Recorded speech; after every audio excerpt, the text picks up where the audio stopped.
Good evening friends, astro day में आपका स्वागत है। मैं हूं मोहन।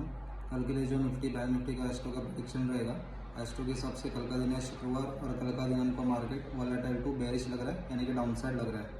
और अगर आपको मार्केट रेजिस्टेंस के आसपास मिलेगा तो आप उसको शॉर्ट कर सकते हैं स्टॉप लॉस लगाकर। और हम ये जो भी व्यू देते हैं ये हमारा पर्सनल व्यू है, हम किसी को ट्रेडिंग के लिए फोर्स नहीं करते। आप अपना खुद एनालिसिस और रिसर्च करके ट्रेड करें। और जो इंपॉर्टेंट ब्रेकआउट लेवल्स है कल के लिए निफ्टी के लिए, निफ्टी अगर 23,410 ब्रेक करके सस्टेन होगा तो 23,250 तक जा सकता है।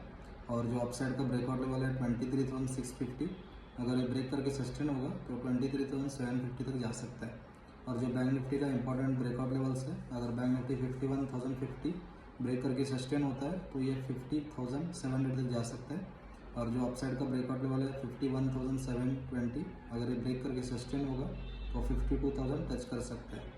तो आप देख के ट्रेड करना। Thank you. Have a perfect day tomorrow.